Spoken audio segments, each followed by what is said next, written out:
ओम श्री परमात्मने नमः। श्रेयान् स्वधर्मो विगुणः परधर्मात् स्वनुष्ठितात्। स्वधर्मे निधनं श्रेयः परधर्मो भयावहः।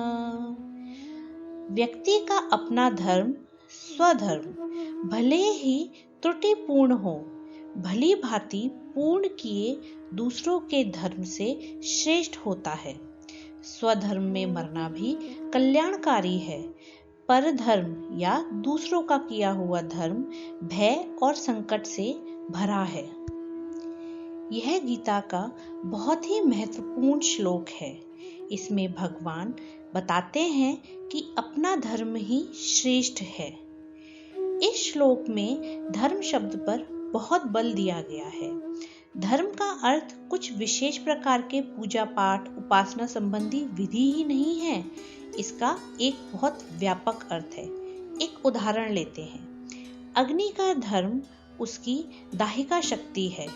जल का धर्म उसकी द्रव्य शक्ति है, अर्थात अग्नि का गुण जलाना है और द्रव्य का गुण बहना है। इसी प्रकार धर्म वह विशेषता है जिसको धारण करने से मनुष्य मानवोचित लक्षणों से युक्त होता है, अर्थात जो एक मानव के करने लायक कर्म हैं उनको करता है। धर्म तो हर मनुष्य के अंदर छिपी हुई दिव्यता के व्यक्त होने का साधन है। यह दिव्यता किसी व्यक्ति में अध्ययन अध्यापन द्वारा व्यक्त होती है, तो किसी में युद्ध द्वारा और किसी में व्यापार करने से या इस प्रकार के अन्य कर्मों द्वारा व्यक्त होती है। इस दिव्यता को व्यक्त करना ही भगवत प्राप्ति, आत्म साक्षात्कार इत्यादि नामों से कहा जाता है। संक्षिप्त में समझें तो ये कहा जा सकता है कि एक मानव जो अपने उचित कर्म करता है वह अपनी आत्मा की उन्नति करता है और आत्म साक्षात्कार करके भगवान की प्राप्ति करता है। यही एक मानव का धर्म है। अपने सरल कर्तव्यों को दूसरे के भारी भरकम कर्तव्यों के साथ तुलना करना बुद्धिमानी नहीं है, क्योंकि इससे व्यक्ति अपनी आत्मा का विकास करने वाले कर्तव्यों को त्यागने के लिए मजबूर हो जाता है और असफल रूप से दूसरों के कठिन कर्तव्यों को अपनाने का प्रयास करता है, जिसके लिए वह अनुपयुक्त है और इस प्रकार सब ओर से हानि उठाता है। निसंदेह व्यक्ति को अपने कर्म की स्थिति को अच्छा बनाने के लिए प्रयासरत रहना चाहिए, ना कि बुरे भाग्य के प्रति आत्मसमर्पण कर देना चाहिए। जैसा कि अर्जुन करने जा रहे थे। अर्जुन को यह लगा कि युद्ध करना उनका कर्तव्य नहीं है, इससे अच्छा तो वह एक साधु बन के सन्यासी बन जाए, जो उनका धर्म नहीं है, क्योंकि वह क्षत्रिय हैं। युद्ध करके धर्म की स्थापना करना ही अर्जुन का कर्तव्य है। इस श्लोक का एक गहरा अर्थ भी है। स्वधर्म मतलब आत्म कर्तव्य। इसका अर्थ है आत्मा का बोध और आत्मा के बोध के लिए आवश्यक आध्यात्मिक कर्तव्य करना। पर धर्म में पर का अर्थ है विपरीत या दूसरा या शत्रु या विरोधी।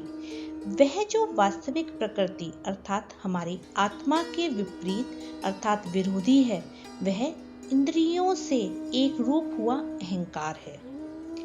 प्रभु यहाँ पे भक्त से अनुरोध करते हैं कि आध्यात्मिकता को विकसित करने का प्रयास करना चाहिए, चाहे परिणाम तात्कालिक अथवा भव्य ना हो, चाहे मनुष्य ऐसे कर्म करते हुए मर भी क्यों ना जाए। इसकी अपेक्षा में इंद्रियों के क्षणिक सुख अर्थात लालच, लोभ, अहंकार प्रेरित इच्छा मनुष्य की वास्तविक खुशी के विद्रोही शत्रु हैं, जो मनुष्य को नहीं करना चाहिए। और इंद्रिय सुख के क्षणिक आनंद को जीवन में नहीं जीना चाहिए।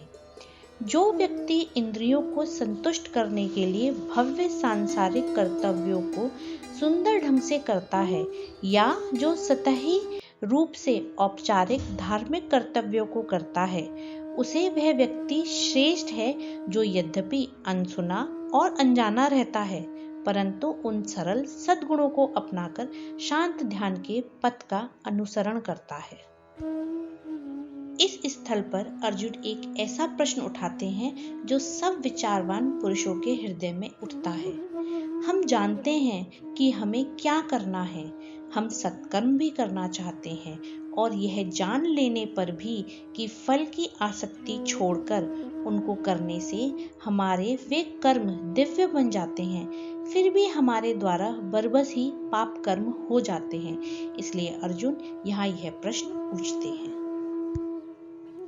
अर्जुन उवाच अथ केन प्रयुक्तोऽयं पापं चरति पूरुषः अन्निच्छानपि वाष्णेया बलादिव नियोजितः।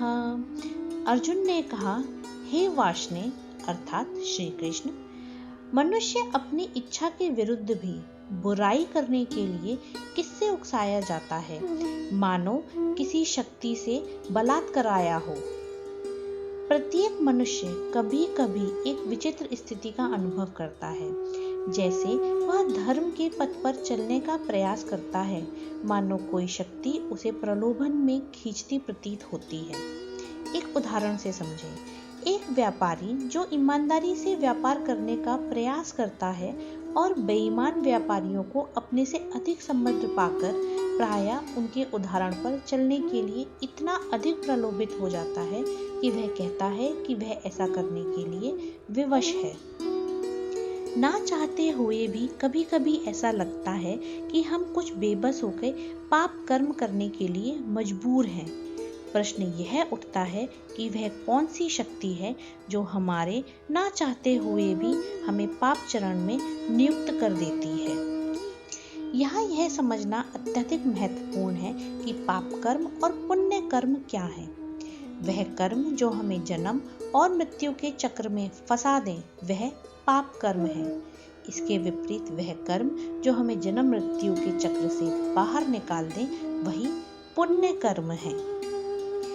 इसी अध्याय के श्लोक नंबर 27 में भगवान ने हमें बताया कि सभी कर्म प्रकृति के गुणों से स्वचालित हैं। इसके विपरीत इन कर्मों का पाप या इन पाप कर्मों का फल हमें क्यों भोगना पड़ता है? क्योंकि यहाँ पे अर्जुन की तरह हम सब भी अपने अहंकार में डूब जाते हैं और इसीलिए हमें यह प्रतीत होता है कि सभी कर्म हम कर रहे हैं, मैं कर रहा हूँ, और इसीलिए हमें इन पाप कर्मों के फलों को भोगना पड़ता है। अधिकांश रूप में मनुष्य परिवार पालन में या विरोधियों को जीतने में पाप आचरण में प्रवृत्त हो जाता है। इस प्रकार के किए हुए पाप कर्मों से जो लाभ होता है या प्रॉफिट होता है वह परिवारजन इत्यादि तो भोगते हैं, परंतु इन पाप कर्म करने वाले मनुष्य के साथ ही इन पाप कर्मों के फल भी उनके अगले जन्म में साथ जाते हैं। अच्छे या बुरे कर्मों को बार बार करने से अच्छी अथवा बुरी आदतें बन जाती हैं। हैबिट्स एक तरीके की सेल्फ ड्रिवन साइकोलॉजिकल टूल्स या मशीन है जो हमारे को कभी भी किसी भी कार्य को सरलता से करने के लिए प्रेरित करती है। वह कार्य अगर अच्छे हैं, वह आदतें अगर हमारे में अच्छी हैं तो हम अच्छे कर्म बहुत ही आसानी से करेंगे। उसी के विपरीत अगर हमारे में कोई बुरी आदतें हैं तो हम बुरे कर्म बहुत सरलता के साथ कर जाएंगे। एक अच्छी आदत की शक्ति के बिना एक अच्छे कर्म को करने के प्रयास में हमें बहुत ज़्यादा शक्ति लगानी पड़ेगी, बहुत ज़्यादा प्रयास करना पड़ेगा। इसीलिए पुनरावृत्ति किसी भी कार्य को सरल बना देती है। अगर हम अच्छी आदतें डेवलप करेंगे तो अच्छे कर्म करेंगे, और अगर बुरी आदतें डालेंगे तो बुरे कर्म बहुत सहजता के साथ करेंगे। इसीलिए इस सिद्धांत का प्रयोग केवल अच्छे कार्यों को सरलता से करने के लिए किया जाना चाहिए। एक उदाहरण लेते हैं। एक तोते को एक पवित्र नाम सिखाया जाए या उसे कोई बुरा शब्द सिखाया जाए, वह वही शब्द कहीं भी कभी भी दोहराएगा। अतः पक्षी को केवल अच्छे शब्द बोलना ही सिखाया जाना चाहिए। एक बुरी आदत बुरे सिखाए तोते की भांति व्यक्ति की इच्छा के विरुद्ध बुराई को किसी भी क्षण कहीं भी दोहराती है और अपमान तथा दुख लाती है। अर्जुन द्वारा श्री कृष्ण को किए प्रश्न के संबंध में यह कहा जा सकता है कि लोग आदत की बाध्यकारी शक्ति का प्रयोग बुरे कर्म करने के लिए करते हैं, जबकि उन्हें इस शक्ति का प्रयोग केवल अच्छे कर्मों को करने के लिए ही करना चाहिए। मनुष्य को अच्छी संगति की खोज तथा आत्मनियंत्रण के अभ्यास द्वारा बुरी प्रवृत्तियों को घटाना चाहिए तथा उसे इन बुराइयों को विवेक एवं ध्यान की अग्नि में पूर्णतः भस्म कर देना चाहिए। जय गुरुदेव, जय परमात्मा।